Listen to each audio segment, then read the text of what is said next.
로마서 13장입니다.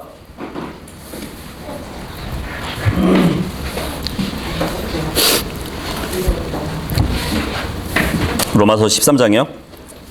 우리가 이제 12장에서는 우리는 하나님께 받으실 만한 살아있는 희생물로 우리가 드려야 된다는 것과, 그리고 하나님께 받은 영적 선물을 사용해서 교회를 세워야 된다고 우리가 살펴봤어요. 그리고 그리스도인의 생활에 있어서 함께 이제 상대방과 어떠한 관계를 가져야 되는지, 그리고 사회에 대해서 어떻게 관계를 형성해야 되는지 그것을 살펴봤습니다. 이제 로마서 13장 같은 경우는 우리가 권세자에 대한 의무를 가져야 된다고 기록되어 있거든요. 우리 그리스도인은 세상에서 불러냄을 받은 사람들이에요. 그죠? 그런데 여전히 국가에 대한 책임을 가지고 있는 사람들입니다. 그래서 우리는 영적으로는 하나님의 왕국의 백성이에요. 그럼에도 불구하고 육적으로는 이 대한민국의 시민입니다. 그죠? 그러니까 우리 신분은 영적 나그네요 순례자이지만 육적으로는 아니라는 것이에요. 그래서 비록 이 교회가 정치에 개입되어서는 안 되지만 우리 개개인 성도들은 대한민국의 시민으로서 하나님께서 주신 그 특권들을 당연히 사용해야 된다는 것이에요. 그 구약 성경에 보면은 이방인 땅에서, 그러니까 이방인의 정부에 몸담고 있으면서 영적인 사역을 행할 수 있었던 인물이 있죠. 요셉과 다니엘이에요. 요셉은 이집트에서, 그리고 다니엘은 바벨론과 페르시아 그 나라에서 자신이 그 나라에 몸을 담고 있는 동안에도 자기의 의무를 다했던 기록을 우리는 볼 수 있습니다. 그래서 로마서 13장 여기도 보면 사도 바울이 성도들도 세상 권세자들에게 복종할 것, 그리고 사랑으로 율법을 이룰 것을 권면하고 있어요. 그리고 예수 그리스도의 재림의 날이 가까웠음을 강조하면서도 빛의 자녀들로서의 그 사명을 세상에서 잘 감당할 것을 말해주고 있습니다. 성도는 세상과 구별되어야 하지만 그리스도의 사랑을 실천하면서 하나님의 영광을 증언해야 된다는 것이에요. 그래서 본 장에서는 이제 바울이 인간의 정부에 복종해야 할 네 가지 동기를 이제 말해주고 있어요. 첫 번째는 진노하심을 위해서 인간의 정부에 복종하래요. 그리고 두 번째는 양심을 위해서 인간 정부에 복종을 하라고 하십니다. 그리고 세 번째로는 사랑을 위해서 복종을 하라고 그래요. 그리고 네 번째는 구세주를 위해서라도 복종을 해야 한다고 이렇게 나눠서 이야기하고 있습니다. 그래서 오늘 우리가 이제 살펴볼 것은 13장 1절에서 이제 5절까지의 문맥을 보면 하나님께서 진노하심을 위해서 이 인간 정부에 복종하라고 말씀을 하고 있거든요. 성경 다 피셨으면 1절 다 같이 읽도록 하겠습니다. 시작. 모든 혼은 더 높은 권력들에게 복종할지니라. 하나님으로부터 나지 않은 권력은 없나니 현존하는 권력들은 하나님께서 정하셨느니라. 여러분보다 더 높은 권력을 가진 자들, 혹은 아버지나 형일지라도 자기보다 위에 있는 사람에게는 하나님의 질서에 따라 순복하는 게 원칙이에요. 그죠? 여러분들은 이 땅에서 그 시민자로서 선거를 하시죠.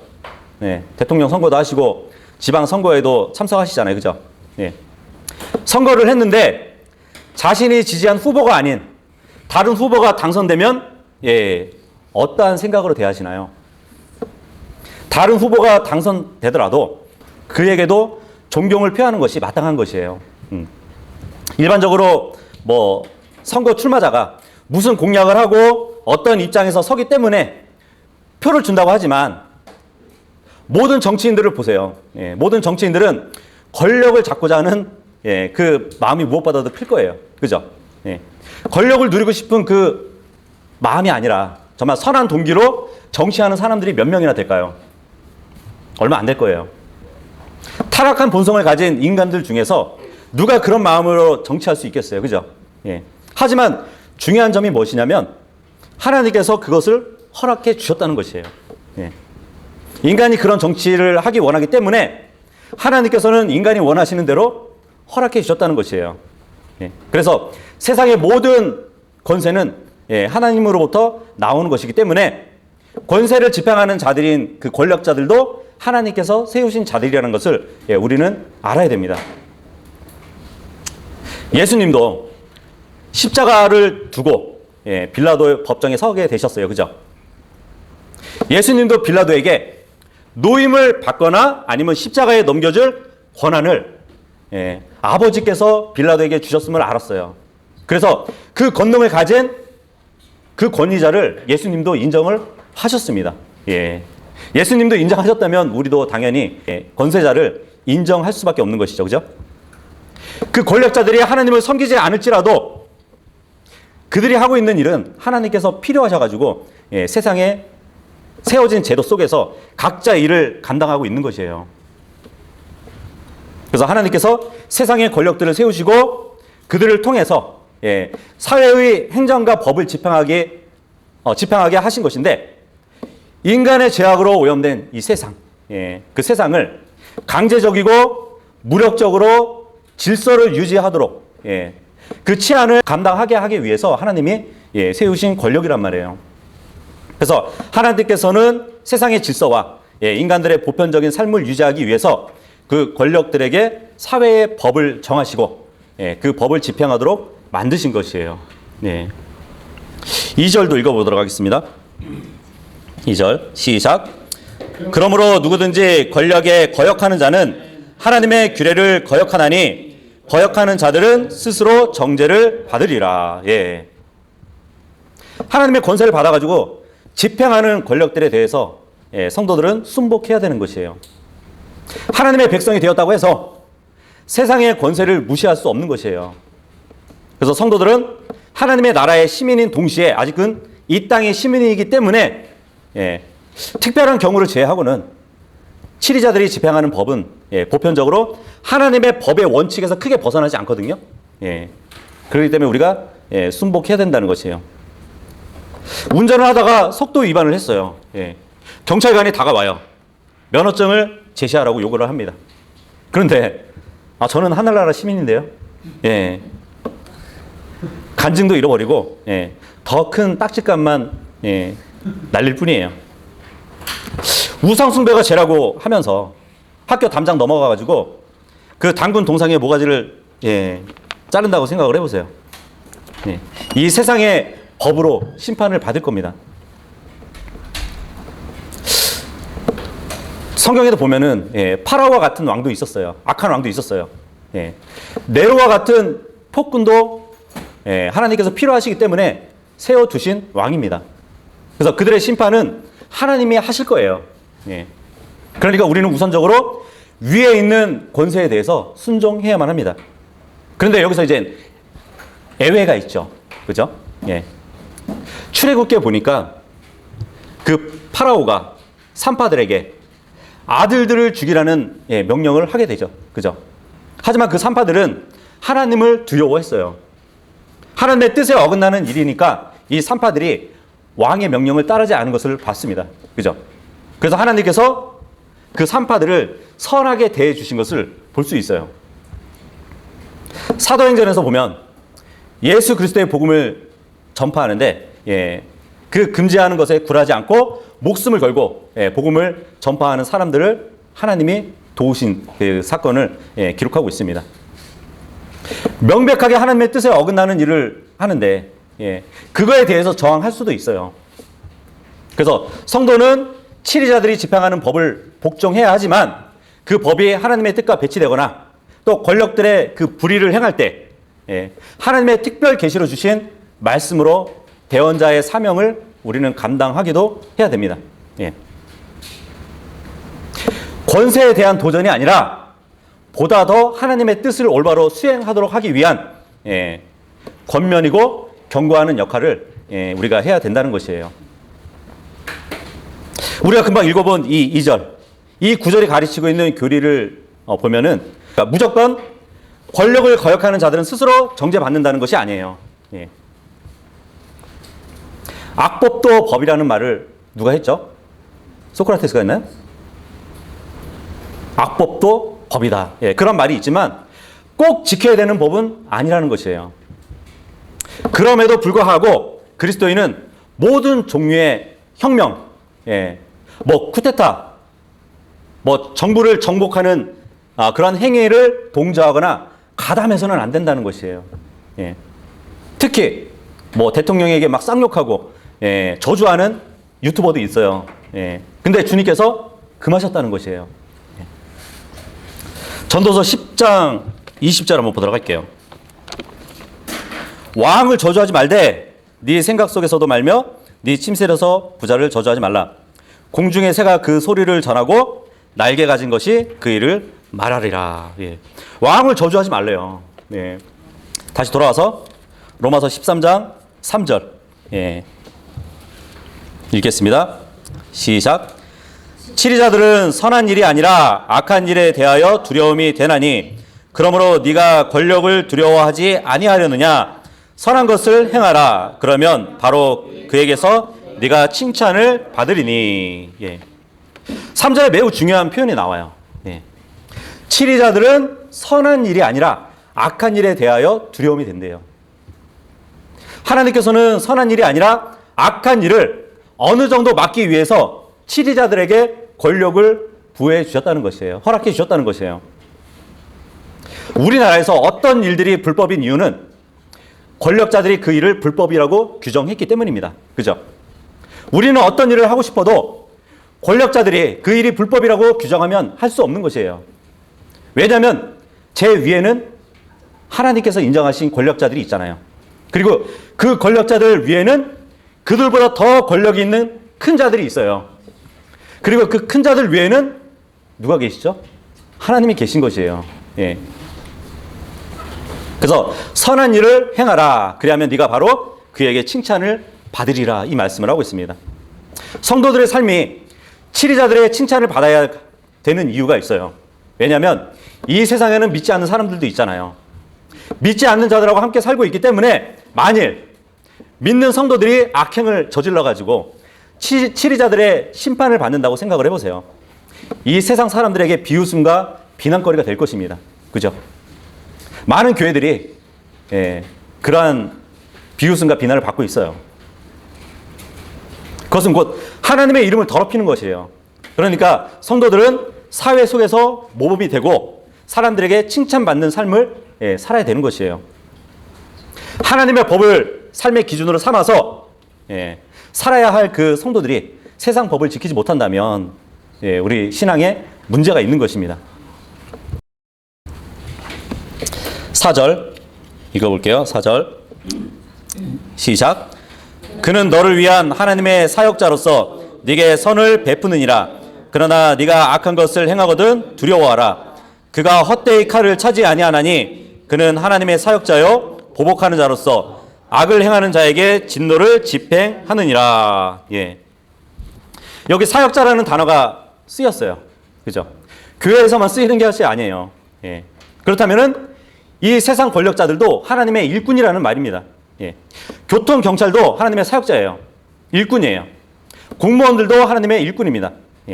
이들이 없다면 지금처럼 안정된 신앙생활을 하기 힘들었을 것이에요. 그죠? 하나님께서 국가를 안정되게 만드시는 데에서는 하나님의 일꾼들을 사용하신다는 것이에요.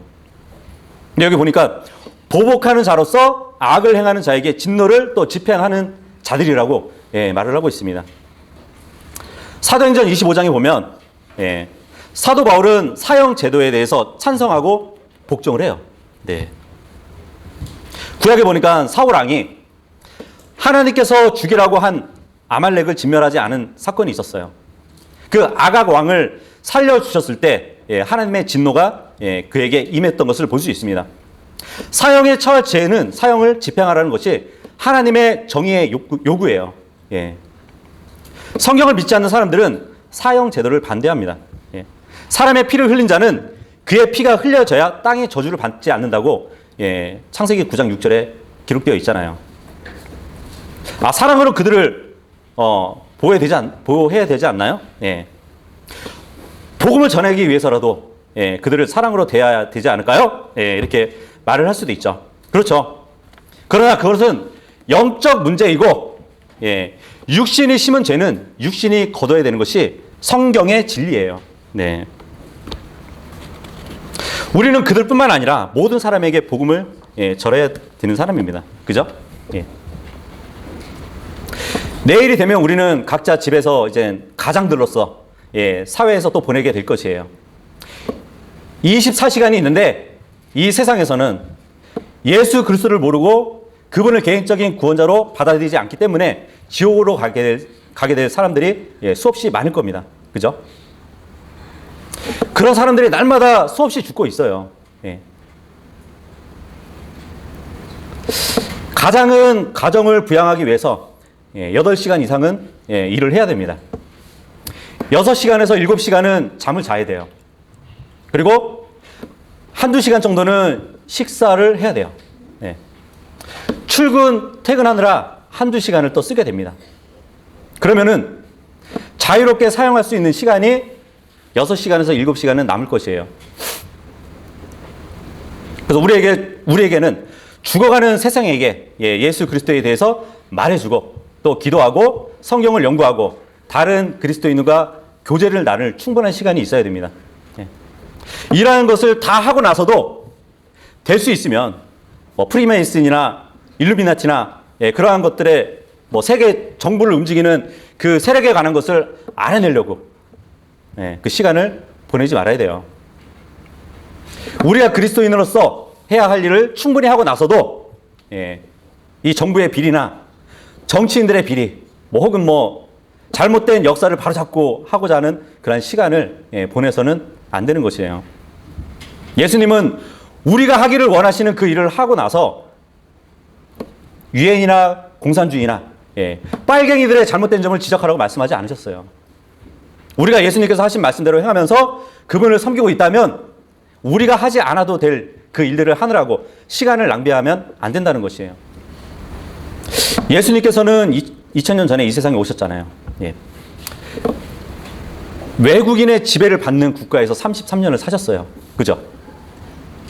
주님께서는 타락하고 부패하고 사악한 그 로마 제국에 대해서 그 통치에 대해서 단 한마디도 단 한 번도 어떻게 정부를 바로 잡아야 되는지 말씀해 주신 적이 없으세요. 예수님은 무슨 말씀을 하셨죠? 로마 정권 아래에 계시면서 하나님에 관한 진리를 말씀하셨어요. 주님께서는 이 세상에서 황제나 정치인들이나 군인들의 비리를 바로잡고 어떻게 바꿔줘야 된다고 말씀하신 적이 없으시단 말이에요. 누군가 예수님 앞에서 세금 문제를 제기했을 때에도 그것을 그냥 지불하라고 하셨을 뿐이에요. 정치적 메시아를 기다렸던 유대인들에게 있어서는 주님은 실망 그 자체였을 겁니다. 그죠? 예수님은 그런 문제가 아닌 하나님께서 영광 받으시고 사람들이 구원을 받고 진리를 알게 하는 데 있어서 모두 관심을 두셨다는 것이에요. 우리가 바꿀 수 없는 것을 바꾸려고 하면서 시간을 낭비하면 안 됩니다. 하나님께서는 우리가 바꿀 수 있는 것을 바꾸라고 하셨어요. 우리가 바꿀 수 있는 것을 바꾸려고 하면 그것을 하는 데에만 시간이 모자랄 것이에요. 그죠? 우리는 나라의 정치인들을 바꿀 수 없습니다. 정권을 바꿀 수도 없고 정책을 바꿀 수도 없어요. 하지만 한 사람의 영원한 운명은 바꿀 수가 있어요. 그래서 우리는 바로 그 일에 시간과 힘을 써야 된다는 것입니다. 우리나라의 교육제도 한번 보세요. 문제가 많아요. 정치계, 의료계, 법조계에도 문제가 많습니다. 경제에도 문제가 많아요. 우리가 알고 있는 거의 모든 분야의 그 제도에는 문제가 많습니다. 근데 이런 것에 대해서 말하자면은 끝이 없을 것이에요. 그죠? 우리가 이런 것들을 바로 잡고자 평생을 보낸다 해도 우리가 죽고 난 이후에도 아무것도 변하지 않을 것이에요. 굽은 것은 그냥 굽은 대로 두고 예, 부패한 것은 부패한 대로 있을 겁니다. 그런 것에 대해서 신경 쓰느라 인생을 다 허비하고 예, 결국 하늘나라에 가게 되면 한 혼이라도 예, 데려가지 못하게 되는 경우가 허다할 것이에요. 복음을 전하는데 시간을 쓰지 않고 예, 나라를 바꾸려는데 일하느라고 시간을 다 쓰게 되면 그렇게 될 것이에요. 지금까지 수천만 명의 정치가들이 살다가 죽으면서 계속 또 이어지고 있지만 이상적으로 바뀐 나라는 하나도 없습니다. 그죠? 모르겠어요. 앞으로 적그리스도가 나타나면 이상적인 세상으로 비슷하게는 바꿀지는 모르겠어요.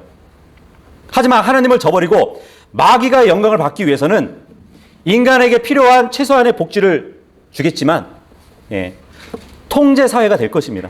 예.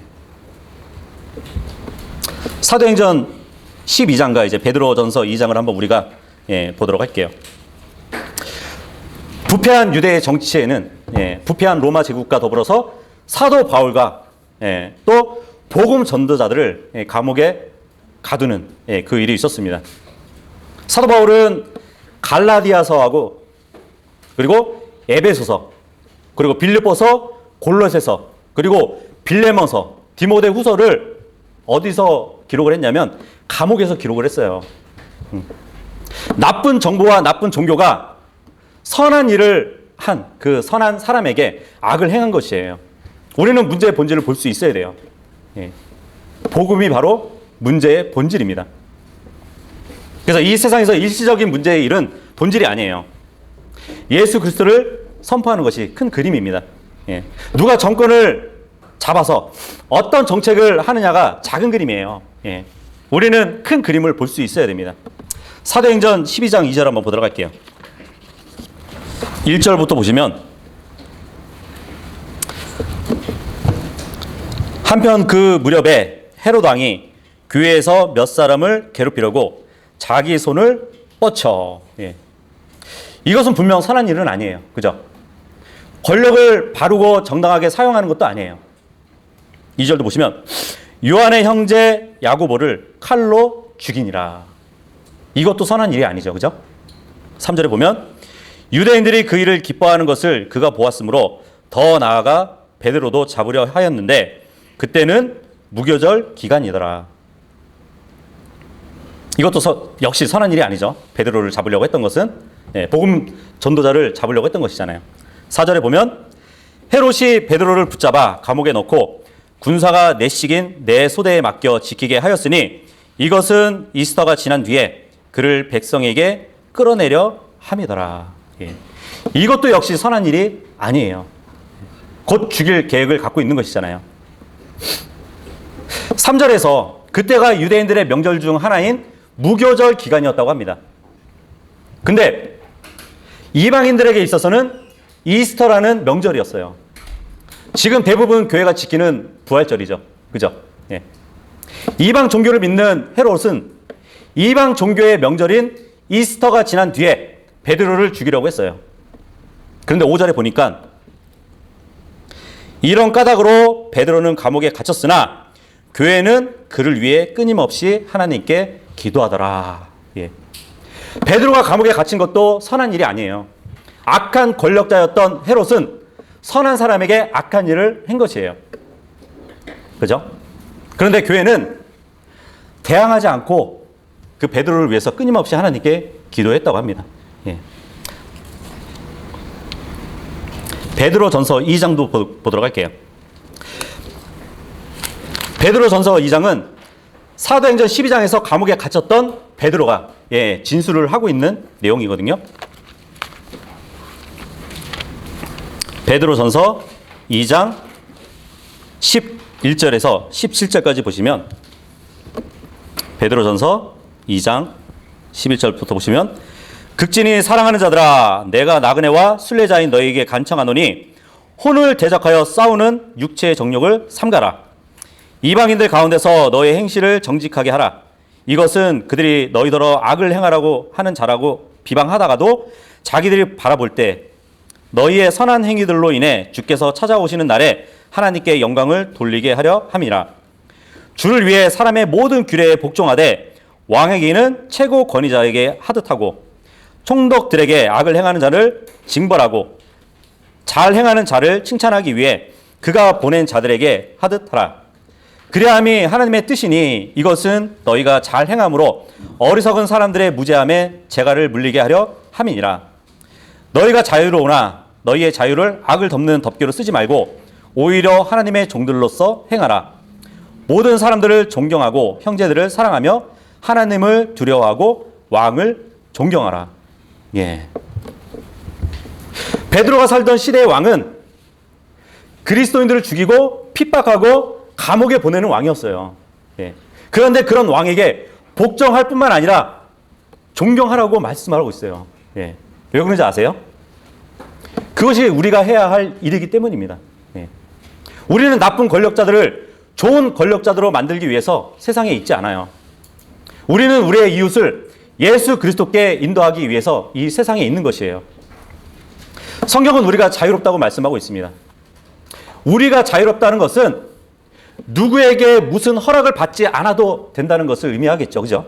예. 우리는 정치인을 비판하는데 우리의 시간을 사용할 자유는 있어요. 하지만 우리가 비판한 정치인을 그 지지하는 사람에게는 어떻게 복음을 전할 수 있을까요? 그죠? 정치인을 비판할 수 있지만 그 정치인을 지지하는 사람에게 복음을 전할 수 없단 말이에요. 우리가 특정한 정치인이나 정당을 비판하면 그 정치인과 정당을 지지하는 사람들에게 완전한 간증을 잃어버릴 수 있습니다. 그러면 우리는 그들에게 전하는 그 복음을 우리는 복음을 전한다지만 그 사람들은 귀를 기울여서 듣지 않을 것이에요. 우리 주위에 있는 사람들에게 복음을 전하기 위해서는 그들에게 좋은 간증을 가져야 돼요. 다른 누군가 좋아하지도 않고 그렇게 중요하지도 않은 말을 해서 그들이 복음을 듣지 않게 귀를 막아버리는 일은 해서는 안 됩니다. 누가 정권을 잡던 다른 사람들 앞에서 정부를 비판하지 마세요. 그런 행위를 우리가 한다면 간증을 완전히 망쳐버리는 사람들이 될 것입니다. 그리고 예수 그리스도에 대한 우리의 증언을 듣지 않게 될 것이에요. 저는 지금 정부나 정치인들이 옳다는 얘기를 하는 것이 아니에요. 정부는 우리만큼 부패했고 잘못되었어요. 다만 정부나 정당이나 정치인들과 싸우느라고 시간을 낭비하지 말라는 것입니다. 그렇게 하면 우리는 우리의 정치적인 입장을 아는 사람들 중에서 우리와 다른 그러니까 정치적 견해를 갖고 있는 사람들에게 우리는 복음을 전하겠지만 그 복음을 듣지 않을 것이란 말이에요. 그 사람들은. 하나님께서 언제 정치적 견해를 전파하라고 우리에게 사명을 주셨나요? 우리 각자의 정치적 견해와 확신에 관한 문제가 예수 그리스도와 성령님께서도 중요하게 여기실 문제일까요? 잘못된 것을 바로 잡아야 한다는 그 사람들이 있습니다. 그렇다면 하나님께서 우리에게 이 세상의 모든 잘못된 일들을 바로 잡으라고 명령을 하셨을 것이에요. 그죠? 하지만 그러한 명령을 주신 적이 없습니다. 주님께서는 우리에게 보다 중요한 명령을 하셨을 뿐이에요. 그것은 바로 죽어가는 사람들을 살리기 위해 복음을 전하라는 명령이었습니다. 우리가 읽어본 베드로전서 2장을 통해서 하나님께서 말씀하시는 것은 그러니까 왕이 존경을 받을 만한 인물이라는 것을 이야기하는 것이 아니에요. 하나님께서 정해주시고 허락하신 일이니까 그렇게 하라는 것이에요. 정부가 하는 일은 모두 다 옳은 것도 아니에요. 정부와 싸우느라고 그 악한 싸움을 하지 말고 그리스도인의 선한 싸움을 하라는 것입니다. 소중한 시간을 낭비하지 말고 복음과 진리의 지식을 전하라는 것이에요. 이제 사도 바울의 경우를 한번 우리가 살펴보도록 할게요. 사도행전 23장을 한번 보도록 하겠습니다.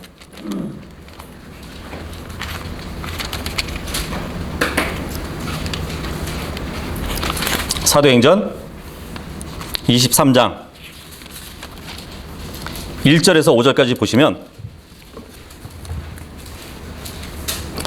바울이 공회를 진지하게 바라보며 이르되 사람들아 형제들아 내가 이날까지 하나님 앞에서 전적으로 선한 양심을 가지고 살았노라 하니 대제사장 아나니아가 그의 곁에 서 있는 자들에게 그의 입을 치라고 명령하매 그때 바울이 그에게 이르되 너 회칠한다며 하나님께서 너를 치시리라.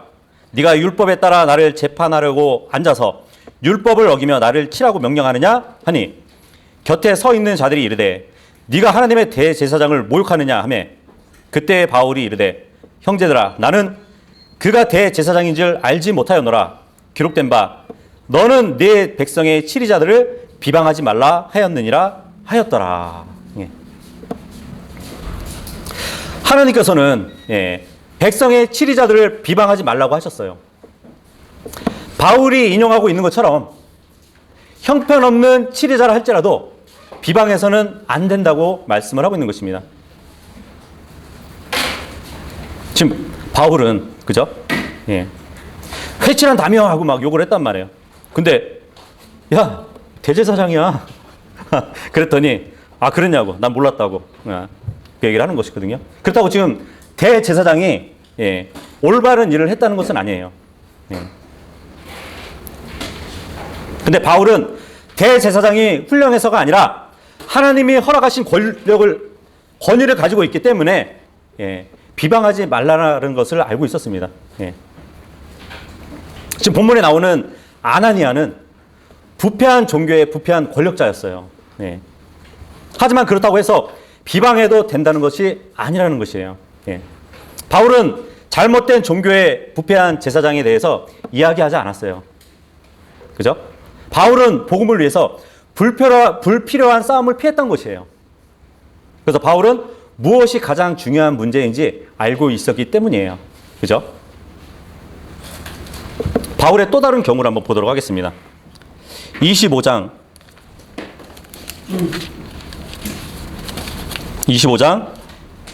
9절에서 11절 보시면 베스도가 유대인들을 기쁘게 하려고 바울에게 응답하여 이르되 네가 예루살렘으로 올라가 거기서 이 일들에 대해 내 앞에서 재판을 받으려 하느냐 하매 그때 바울이 이르되 내가 카이사르의 재판석에 서 있으니 거기서 재판을 받아야만 하리이다.